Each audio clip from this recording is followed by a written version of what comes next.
When it comes to buying a house, there's some massive do's and even bigger don'ts. Now, there's some uncharacteristic things that you will neither need to do or absolutely avoid that will kill a deal even before it starts.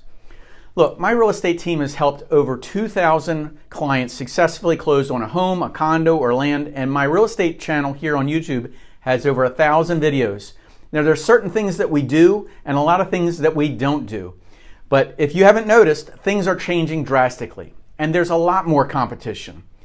I've seen properties that are on the market and where you get 15 or 20 offers in an hour, and I've also seen where properties sit on the market. So if I were buying a house with the competition or not, I know exactly what I would be doing, and I know that I would have success very fast. So if you want to know exactly what to do, how to buy a house, we're getting into it right now. I'm Jerry with Jerry Pinkas Real Estate Experts, and I'm going to give you the exact steps that you need to know. And even better, as I said, there's videos here on this channel that are going to go even more in depth, that are going to help you avoid the pitfalls that are costly. So consider subscribing if you're looking for truthful, helpful, accurate real estate information. Okay, so my real estate team talks to buyers and sellers every single day, and we absolutely love it. But what seems to come up more often than not is when someone has a particular type of property they're looking for, they want to know we already know the exact places that we're going to go, and we also know the exact properties where we're not going to go. So it comes to a lot of pain points, right? And I study the analytics in a lot of different markets. Massive cities, small towns, beach towns, mountain towns, coastal towns, intercoastal towns, retirement towns, and all types of real estate. And I know what I would do if I was buying in whatever market it is. I used to think that searching for listings online was a great place to start. Unfortunately, that would send me into a rabbit hole and never produced anything. See, we talk to a lot of people many times and they tell us, I keep looking at properties and they sell so fast, or they're out of my price point, or they say, what's really going on here? Why am I not getting anywhere? And then I start to really dive in when we're having this phone conversation, the initial conversation, what's going on here and why you're only looking at one particular small area when people told me, you know, I thought this was a good place. My neighbors keep telling me this is a good place. Well, if that's all you've considered, you're going to get tiny results. So with the housing market out of reach for many, there's other ways that you need to maximize your opportunities. So there's reasons for this ongoing price surge, and some of those are old and some of these are new reasons. But I'm going to lay out what's causing these home prices to continue to mount and also explain how to improve your choices of buying this year. So I've got good news and I got bad news, but most people like the bad news first, so I'm going to start with that, right?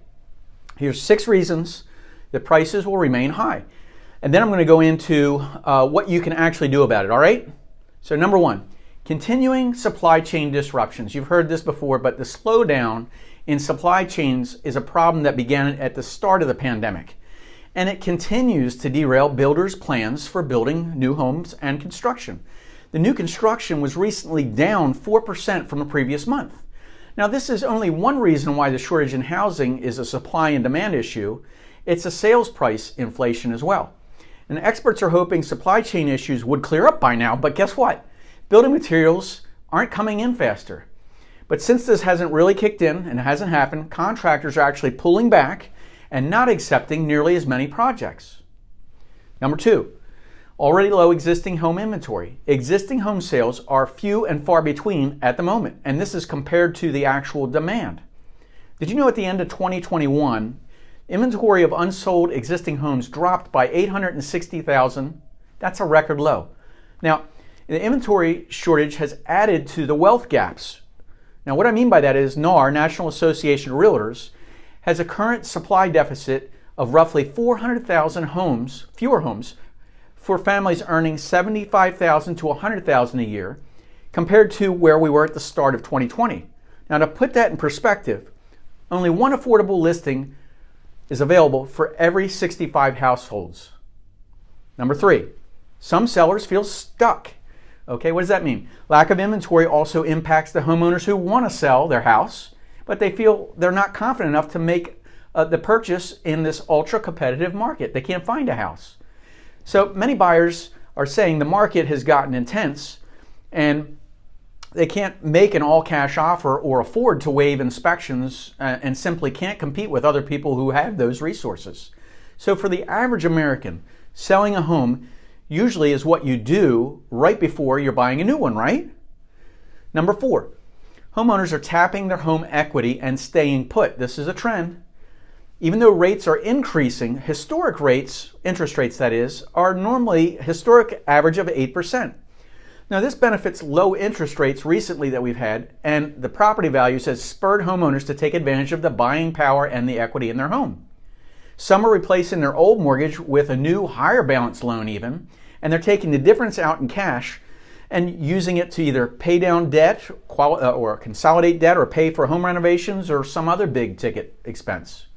But in late 2021, the number of cash out refinances soared by 33% from the previous year. This is according to Black Knight Financial Services. So, if homeowners are banking on their home while living in it, that could explain why there's really less properties to sell. Number 5, rising interest rates. Now, due to red-hot inflation, the Federal Reserve decision to increase rates has slowed the cost of everyday things that are costing us more. The economists are saying that we could continue to drive up home prices by doing this. Now, there's short-term pressure on rising mortgage rates, and this means buyers are feeling a sense of urgency to buy something real quick instead of waiting, which could actually make conditions even worse, pushing prices up even higher. And this could make homes sell even quicker. Number 6, renting is not cheaper. Now, many claim that renting a home is throwing money down the drain because all your monthly payments, your rent payments, do not go to build equity, and you just make your landlord richer. But because of inflation, rental prices are expected to even climb even further. Now, recently, the median rent for a one-bedroom home in the U.S. jumped 12%, a two-bedroom 14%, and this is according to the rental site Zumper. Now, rising rent could also make a stronger incentive for homeownership and drive up home values because in some regions, renting is less affordable than owning. And this is a trend that could continue. Now, I'm going to give you the good news. That was all the bad news. Here's 5 reasons or 5 ways you can actually increase your chance of owning a home this year. Number 1, get pre-approved ASAP for a mortgage. It's the best shot you have of getting a home that you want is to actually be prepared. Now, this means a pre-approval for a mortgage so that sellers know that you're more serious, they feel assured, and they'll be able to receive your financing.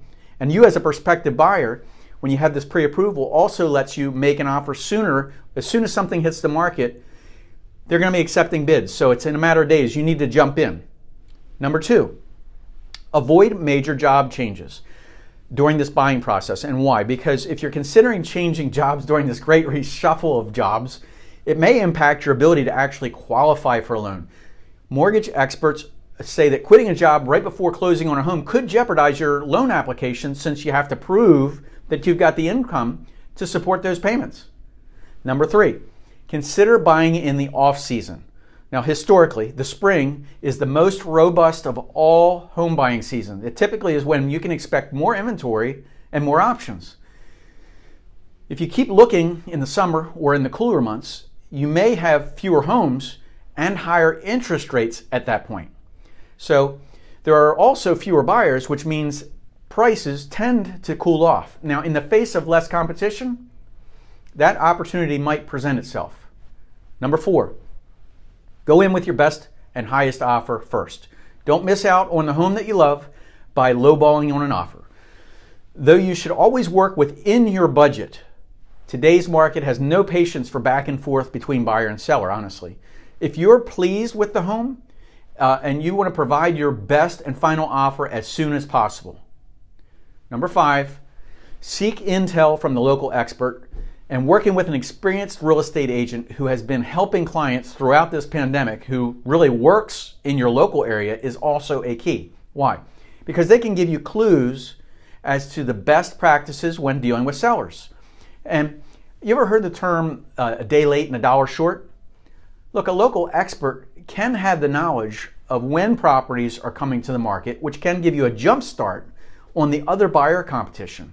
Now, trying to do it on your own and looking online, is day late and dollar short. Does that make sense? So are you still in the market to buy a house or a condo? Now, it's really important to buy a home that you're happy with for the long term, not necessarily a home that has the most upside potential or rental income. It's more important for you to be happy in this for the long term, for yourself. It's also more important to buy a home that you really like, rather than just buy a home that you really don't like just because you bought it because it was cheap. Does that make sense? Okay. If you're moving here to Myrtle Beach area or anywhere beyond in the United States, I would love to be your real estate resource of choice. Now, I have a network of real estate experts that I can hook you up with. Just pick up the phone, give us a call. I just want to say thank you so much. I appreciate you for watching. I appreciate you thumbs upping and subscribing. I didn't want to make this video too long, so I'm going to say goodbye. Until the next video, I'll see you. Take care, guys.